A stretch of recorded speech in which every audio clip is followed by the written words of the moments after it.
नमस्कार साथियों, मैं डॉक्टर हृदेश चौधरी और आप सभी का स्वागत है मेरे यूट्यूब मंच पर।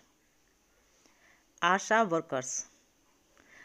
वर्कर्स को लेकर संसद से कुछ खुशखबरी निकल कर आ रही है, जिसको आज हम आपसे साझा करेंगे। मान्यता प्राप्त सामाजिक स्वास्थ्य कार्यकर्ता आशा कार्यक्रम की शुरुआत 2005 में राष्ट्रीय ग्रामीण स्वास्थ्य मिशन और कल्याण मंत्रालय के तहत की गई थी, जिसका उद्देश्य था मातृ एवं शिशु स्वास्थ्य परिणामों में सुधार करना। विशेष रूप से समुदाय में महिलाओं और बच्चों के बीच अलग अलग राज्यों में आशा कार्यकर्ताओं के लिए अलग अलग प्रोत्साहन हैं। उत्तर प्रदेश ने राज्य के बजट से 750 रुपये प्रति माह स्वीकृत किए और राज्य में औसत आशा भुगतान 4,270 रुपये प्रति माह मिलता है। यूपी में लगभग 2.25 लाख आशा वर्कर हैं। आज इसी चर्चा को आगे बढ़ाते हुए कि उनका मानदेय बढ़ रहा है, संसद में क्या चर्चा हुई, क्या बात रखी गई उनके हित में, इसी को लेकर चर्चा करेंगे। लेकिन इस चर्चा को आगे बढ़ाएं उससे पहले आपसे अनुरोध है कि चैनल को अगर अभी तक सब्सक्राइब नहीं किया है तो चैनल को सब्सक्राइब जरूर कर लें, जिससे कि जितने भी नोटिफिकेशन हैं वो आपको मिलें और महत्वपूर्ण सूचनाएं आप तक पहुंचें, और वीडियो को लाइक एंड शेयर भी करें। तो चलिए अब वीडियो शुरू करते हैं। राज्यसभा सांसद महेंद्र भट्ट ने सोमवार को संसद में आशा कार्यकर्ताओं की वेतन वृद्धि का मुद्दा उठाया। बजट सत्र के दौरान राज्यसभा सांसद ने लोकसभा में शून्यकाल चर्चा के दौरान राष्ट्रीय ग्रामीण स्वास्थ्य मिशन के संचालन से जुड़े इस महत्वपूर्ण विषय की ओर सदन का ध्यान आकर्षित करते हुए संसद में आशा कार्यकर्ताओं के वेतन बढ़ोतरी का मुद्दा उठाया और न्यूनतम मजदूरी अधिनियम में शामिल करने की बात भी रखी। आशा कार्यकर्ताओं के काम के मुकाबले वेतन कम है। महेंद्र भट्ट ने केंद्र सरकार से आशा कार्यकर्ताओं को न्यूनतम वेतन अधिनियम के दायरे में लाने की मांग की। उन्होंने कहा, ग्रामीण और शहरी आबादी के स्वास्थ्य और सामाजिक निर्धारकों के बारे में NHM द्वारा ग्रामीण एवं शहरी आबादी के स्वास्थ्य तथा सामाजिक निर्धारकों के बारे में चलाए जा रहे जागरूकता अभियान में मां और बच्चे को स्वास्थ्य सुविधाएं प्रदान करने सहित कई प्रक्रियाओं में आशा कार्यकर्ताएं महत्वपूर्ण भूमिका निभाती हैं। इसमें कोई शक नहीं, आशा कार्यकर्ताएं बहुत मेहनत करती हैं और जो उनका लक्ष्य है उसके प्रति वो हमेशा समर्पित रहती हैं। न्यूनतम मजदूरी अधिनियम परिधि में शामिल करने की मांग की गई। संसद में अपने संबोधन में कहा कि जब से ये मिशन शुरू हुआ है, ग्रामीणों को इनके माध्यम से स्वास्थ्य संबंधी जानकारी मिल रही है।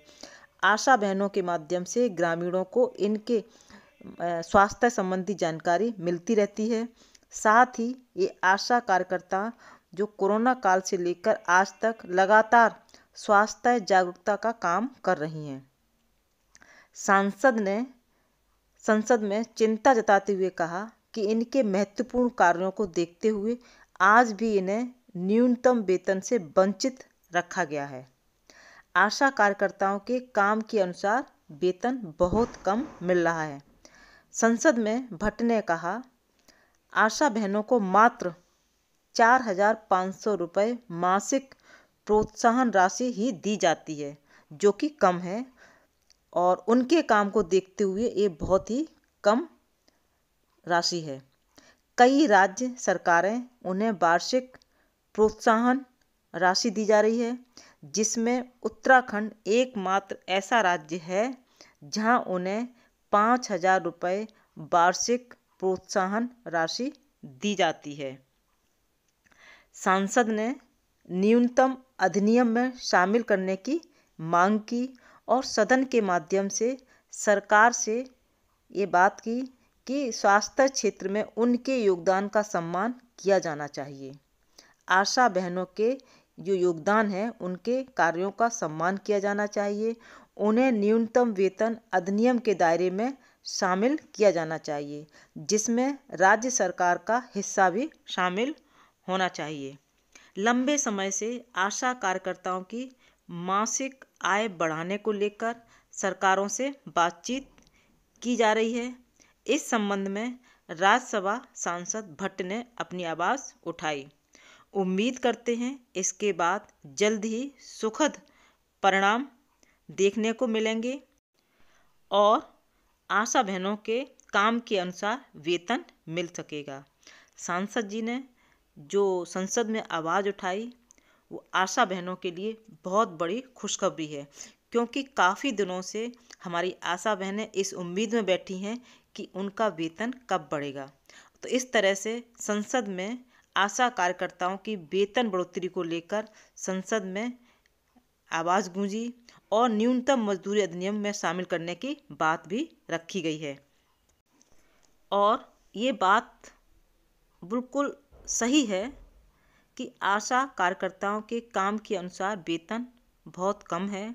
जिस तरह से सांसद जी ने संसद में आशा बहनों के हित को ध्यान में रखते हुए उनके हित के लिए बात रखी है कि जिस तरह से अन्य राज्य में यानी कि उत्तराखंड राज्य में 5,000 रुपये वार्षिक प्रोत्साहन राशि दी जाती है, इसी तरह से अन्य राज्यों में भी मिलना चाहिए और उनके वेतन के बारे में भी बढ़ोतरी की बात होनी चाहिए।